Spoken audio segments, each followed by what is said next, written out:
evening, everyone.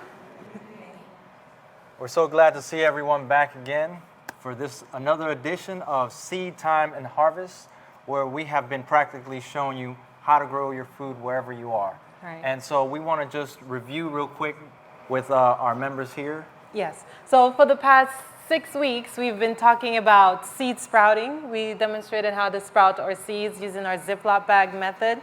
Very easy. We talked about tomatoes. We talked about soil, which you need soil in order for you to have healthy produce. Another thing we talked about was your garden design. We showed how you can have a garden in your space wherever you are. We also talked about crisis food. Who remembers some good crisis foods? Your potatoes, your perennials, your beans, Yes, having a succession garden so you'll always have food. So how many of us have been practicing the things that we've been learning so far? Amen, amen. All right. And so, Jose, we had some questions that some of our viewers had online that we wanted to address today. Do you want to lead us into that? Yes, so we want to also mention that if you have any questions for our viewers online, please feel free to ask. We will more than gladly respond to those questions. And today we're going to be showing you some questions that we had. Do we have those slides? Yes. All right, our first question is from Desiree. It says, first I praise God for your faithfulness with having these classes. It has truly been a blessing. My husband and I are in the process of starting our first garden with the help from the information you have put out in the program. We have purchased organic peppers and tomatoes, and our seeds are now dry and ready for the next step. My question is, we are not sure how to apply the heat. We have checked our fridge, and there is no warm spot. The obstacle with the window is that we live in Maryland, and there is not any heat coming through. Yes, it's still cold here. Where can we place our Ziploc bags to apply the heat? So, did you want to go ahead and respond? Okay, so Desiree, we thank you for your questions. And we've had that where many people were not able to find that warm spot on top of their refrigerator. You may not be able to feel it, but right when you're about to open your door, the door of your freezer, right there on top has some heat. Or under the refrigerator also has heat there. So if you don't get the heat on top, you can get it by putting your Ziploc bag under your refrigerator. And with that in mind, we want to help by providing another method of being able to sprout your own seeds. And this is using pre-purchased planters that you can get at any store. Here we have an 18-cell planter that we have filled with some soil, and we're going to just show you how you can use these to start your seeds. For this planting cell, you can purchase this for about $5. But here we have one that we were able to get at a nursery completely free. So there are ways that you can start your seeds where you are without having to go out and purchase any planters. Now, we try to use simple things to start our own seeds. On the back of our seed packets, it'll tell you when you purchase your organic seeds, it'll give some very good information on the depth, the spacing, when to plant, the amount of sunlight that our seeds need. So, you get your seeds and your planter. Here we have our kale plant. And can you tell us the information on there regarding planting? Yes, it says here, direct sow outdoors, 50 to 60 days to harvest. It says plants once, and there's no danger of frost. Right. So this is kale. So kale is a wonderful crisis food. And what we did, many of you may not be able to see, but we get a tape measure. And we get our pencil, and if it says 1/2 inch, you'll get your tape measure, line 1/2 inch on your pencil, and then you'll just use a scissors or a knife, and that's the and depth you go around. That it does say there, about 1/2 inch deep and about 6 inches spacing. Right. And so you'll get your line on your pencil. You'll just go down. Each cell of this size will hold at least 4 seeds. So you'll just go down 1/2 inch, and we'll get our seeds, and we'll fill them in. all of our trays, and you can do this with your beans will require deeper spacing. And why you want to follow the depth of your seed is so that they will germinate. Because if you plant them too deep, they may not germinate properly. You can add 2 seeds per hole, but then you're going to have to thin them out as the plant grows. And what we do next is we'll just water. It comes with a plastic underneath. And what's the benefit of this, Jose? Well, this tray here, when you cover it with the plastic, it acts like a greenhouse effect. So that way the moisture is retained in the trays and you wouldn't have to water as often. Right. And that would provide also some warmth. Right, and also you get the heat from it. Now, in addition to that heat, she mentioned that she was in Maryland. And so it may not be warm there. In fact, she says it's still cold. So we also have a heating mat. And this can also be purchased at your local store. We paid about $25 for that.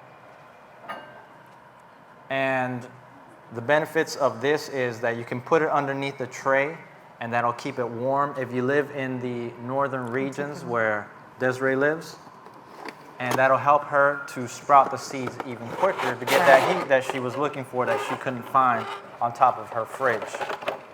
Also, we have, here I just want to make a quick mention. The one here next to this one, we actually got from the nursery. And when we went there, they had them just thrown around. And so we got this one free of cost. So you just go there and you pick out your pots, however big the sizes are you want. And sometimes they'll just give it away for free because they want to get rid of it and they don't want to pay for anybody to haul it. So you are actually doing them a favor. And this heating pad will only fit 1 tray. So you'll plug it in, you put your tray on top of it. It won't burn anything. And you just water as needed. And the only thing with this tray is it is a little more expensive to sprout your seed this method versus if you want to use a Ziploc bag. Unless you get it for free. Unless you get it for free, that's right. And we realized that the one other thing is that with the addition of light, we find that the seeds done with this method will sprout in 3 or 4 days, whereas our Ziploc bag may take up to 5 days. And so, Jose, that leads us to another question. Right, we had another question this was on our YouTube channel. And it says here that the shows were helpful. She's referring to the presentations. Can you talk about grow lights in case your house does not get good light from the windows? So in that case, if you don't get good lighting, what you can do is you can purchase a grow light. And when we did research, we found that the grow lights were very expensive. We're talking about $50 or more. Right. And so we're like, we're not getting a grow light. Because we love to budget. We love to garden on a budget. Our whole idea is, you want to grow your own food, but you don't want to break your bank. And so we went just walking around a store, Home Depot. Right. Because we wanted light. We just happened to be there, and then we saw there this light bulb. It's a plant and aquarium light bulb. This light bulb here just so happens to be for plants. Right. And we saw that the price was $10. So we're like, wow, that's a good deal. I wonder how much the assembly is.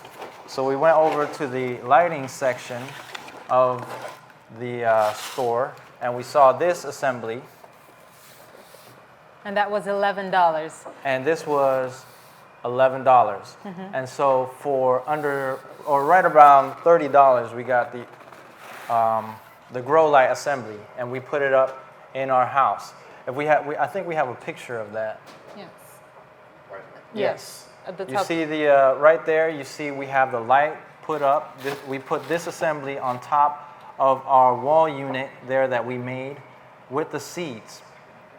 And so that way we're getting the heat from the pad. We're getting the light from the grow light, and we're getting the greenhouse effect from the tray. And so our sprouts are coming up very quickly. Right. And so this is something, this is this is involved here. But as you can see, this is not that expensive. It's very simple. Something you can do in your home if you are inclined to do so. Right. And that would help the ones that ask us those questions. Right. So any T12 light bulb or if you can find a plant or an aquarium light bulb, that's good for planting. And with the grow light, what it does is there is no night for the plant. You know, the plants will sleep through the night and then they'll resume their growth in the morning when the sun comes out. So if you have that constant light right throughout the night, then your plants will not sleep.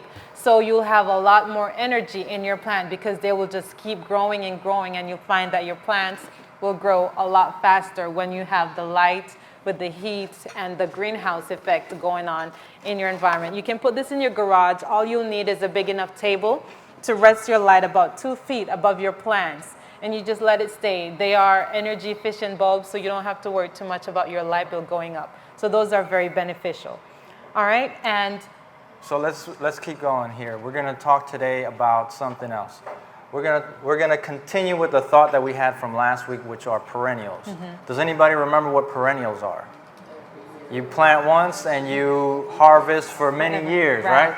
Very beneficial, something that you want to know about. And so we're going to continue with that thought. We're also going to add another thought. You know, when you're in a crisis, you're going to be thinking about what foods are going to give me strength. And in the Bible, it talks about in Ecclesiastes 10:17 that we should eat in season for strength and not for drunkenness. Right. So we need to be temperate in what we eat. And also we need to know what can we eat that's going to give us the strength when we need it for that crisis. That's right. So what are we going to talk about? Well, today we're going to be talking about your greens. How many of you knew that you had perennial greens? Okay, so one more question. Who can tell me what plant this is? Has anybody seen this plant before? It's very similar to this one as well. So you got the red one and the green. Here you have the green one. Actually, you can put that one back because this one will show even better. If you remember when we just planted our garden, it was very small. And so now you can see the progress of the growth over the past 7 weeks. So here we have some spinach. Beautiful, aren't they? We have spinach. Now there are 3 main types of spinach, but there are many different varieties. And what type of spinach is this, Jose? This is a Malbar spinach. It's a perennial, like we mentioned before. That means it'll keep growing summer and winter, and it won't die out on you. It'll keep going. And how big do these get? This variety of spinach, Malabar spinach, this variety of spinach will go up to 10 feet on a vine. And the more you harvest your spinach, the more they will grow. As you see, this one starting its vining already, and they will have seeds. So not only are the leaves edible, but the seeds are also edible. So this is an amazing crisis food. Now, you may be familiar with different types of spinach that you get at the store. Like your baby greens would be your Catalina spinach and your Bloomingdale spinach, long-standing spinach, which is another variety that we have here that's not that productive because this one is going to seed. So what's the difference between these 2 types of spinach? Well, if you look at the moisture content of these right here, if you squeeze them, you'll see that you're not getting too much moisture. Let's look at that, because many of us like juicing. So if you want to juice, which spinach would you prefer? I would definitely go with the Malbar because, as you can see, it is very moist when you touch it. And usually you can't squeeze a spinach and get juice. No, because if That's I try that unheard with of. this one, you need... But right here you can see that this one is actually getting some juice out of it. Right. Have you ever juiced a spinach before like that? I mean, I'm still trying, but it's barely getting wet. But with this leaf, it's very juicy. It's so juicy that you don't need much of this if you want to be able to have some juice, That's right? If you want to have some green juice, because as we heard, if you don't like to eat your greens, then you can juice it. And you want something that's going to give you more juice, more energy with little effort. Isn't that right? Yeah, and to me that sounds like energy packed right there. Right, right. So these are wonderful, amazing crisis food because they will keep on producing. As you can see, we have a picture. We have a picture of it also where you can see that it's very productive. Right. And how big it gets. It gets up to about 10 feet. Right. And it also grows wide. So it grows high about 10 feet, and then you can see it growing out. It's huge. Yes. So we have two varieties. You have the red variety and the green Malbar. And how many of us like to do crafts? Or we may like to bake, and we don't want to purchase the food colorings because it's hard to find organic food coloring. Well, the seed of the Malbar, I thought we had one, but we don't. The seeds of the Malbar, the red Malbar spinach, if you put it in water, it gives you a red like dye-like look that you can use as a food coloring, or you can use that in crafts as well. So that's another amazing thing about this variety of spinach. So when you go to look for your spinach seeds, try to pick out a Malbar variety of spinach because that one is going to last you the longest. Now, Jose, what other green are we going to, you can put it right here. What other green are we going to be talking about today? All right, so we're going to also be talking about two more perennials.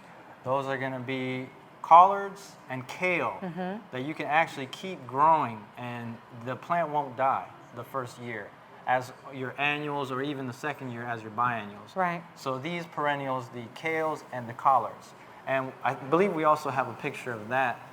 These are from our garden. Yes. So here, and in the front there, you can see we have the kale. We have a dinosaur kale. Oh, and the kale is actually behind the collards. The collards are the ones closer to the front. Right. And in the center there, you see the dinosaur kale. And we have Georgia collards. Those are Georgia collards. And those are very productive because we have more than we can use. Here we have a nice bouquet of some collards and kale that we harvested this morning. And when the first time I had kale, it was like, I didn't like it because it took forever to cook. Because, you know, the kale you purchase in the store is hard. It has to take a long time to cook it. But we eat the collards take a long time to cook. But we cut it up in salads, and does it have that toughness for our collards? I didn't grow up with collards, but I don't know about the woody effect that Sharice is talking about. But these, we don't really boil for that long because I actually like a crunch in my greens. So we may steep them for a little while. Right. And they're ready for me to eat. What is your opinion? Well, I like it in salad. We cut these are the dinosaur kale, and you find that these are the very curled kale. Sometimes this is a smooth leaf variety of kale, and you have many different varieties. You have like tiny leaf kales, and kales are also very power-packed vegetables because they'll give you a lot of energy, a lot of vitamins, phytonutrients that are excellent also for juicing. And we love these in our garden because we plant our collards. We're going to show you another picture of, or I call it my tree collard, that we planted a little over 3 years ago that we have in a shade house in some pallets. How many of you are familiar with pallets?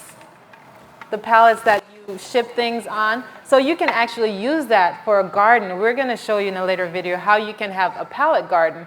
But here we have our collard, and it's like the more you pick, the more they will grow. The only difference in the pictures is that the collards, that were just planted, what would you think of the size of the plants? Yeah, the ones that come out first are going to be a lot bigger in size. These, as you can see, are not as big as the ones we showed you at first.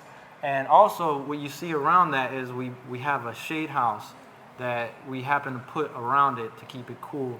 That way it'll last us a long time. It's been, how long have we had that? We've had that a little over 2 years in our garden, and it's still very productive. As I said, the more we harvest it.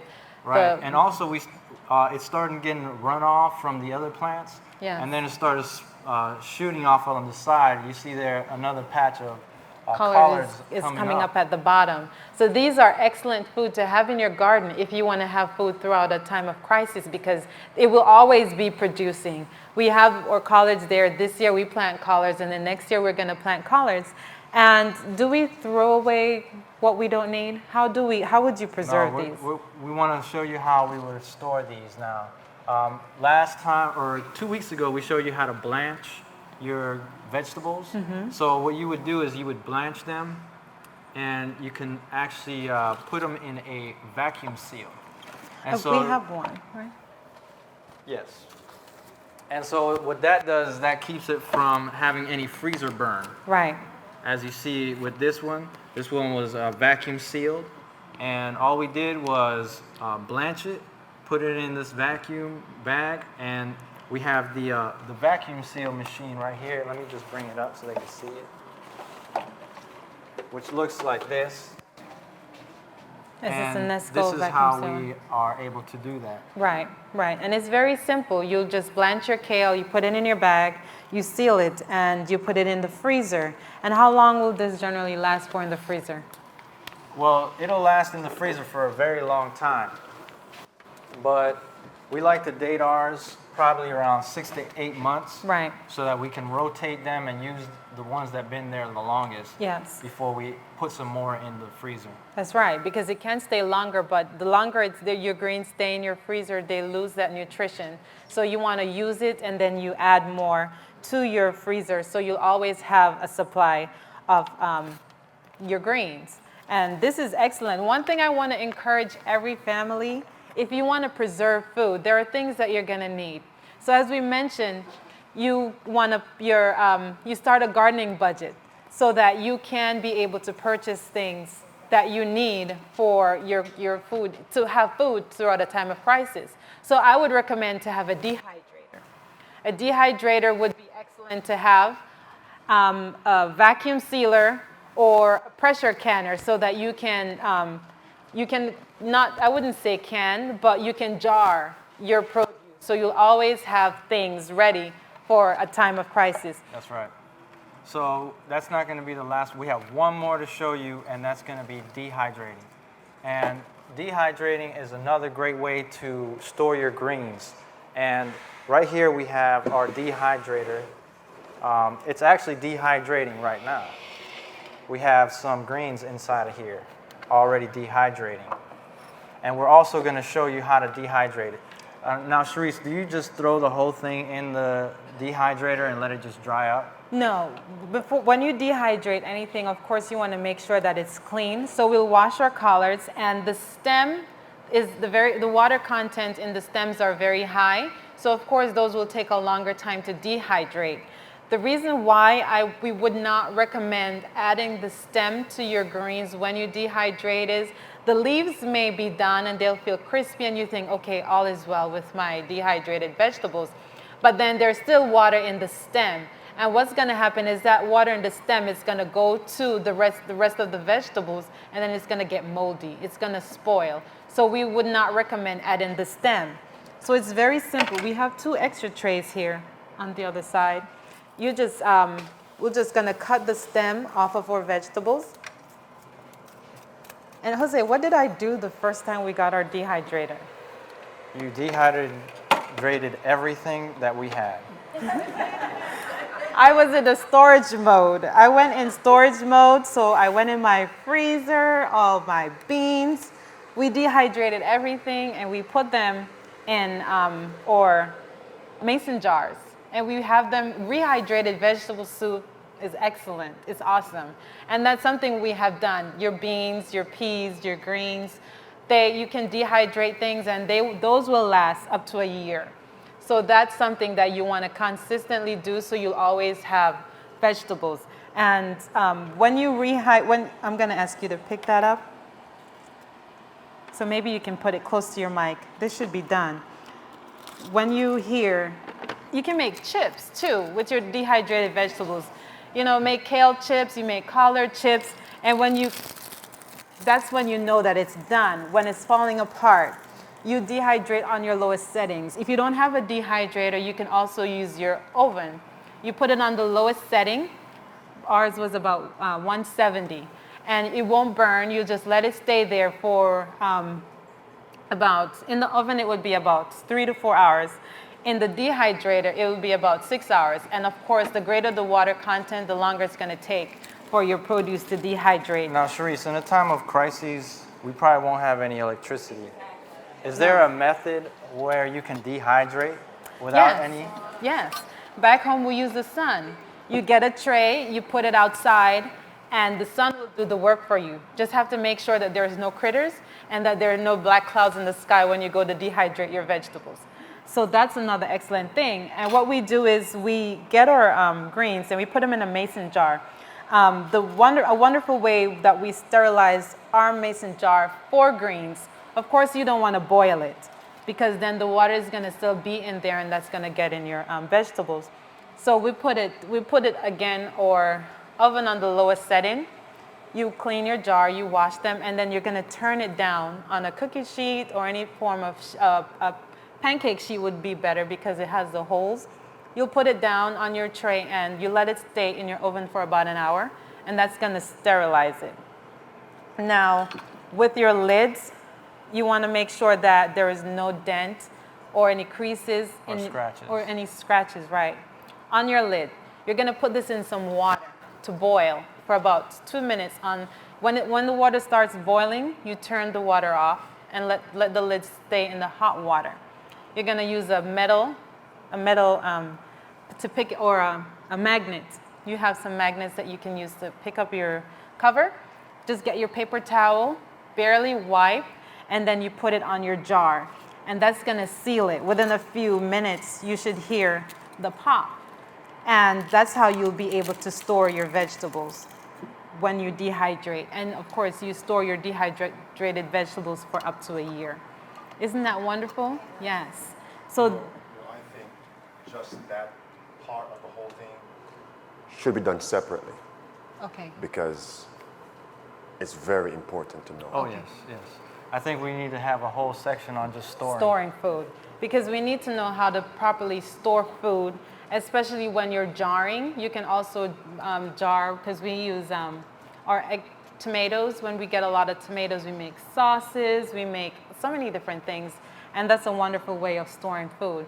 But we just want to show you, the things that you have at home, you can start the process, save some money, invest in a dehydrator or a vacuum sealer so you can have food available now and in a time of crisis. So you want to find yourself to be a good steward of your money and put a budget aside for the crisis, even for your gardening and for storing food, because you don't want to be going hungry in a crisis. And who are you going to be asking for food? You can't be asking the stores, because then you need the mark of the beast. Mm-hmm. That's right. So we encourage you, please, put your hand to the plow and plant by faith, right? We're doing everything by faith. We're trusting in the Lord. And so we encourage you to put these things to practice. Yes. And we're thanking you for joining us over this past 7 weeks, and we pray that you were able to use the information that was shared to be able to get on your journey towards growing your own food. Happy planting, everyone.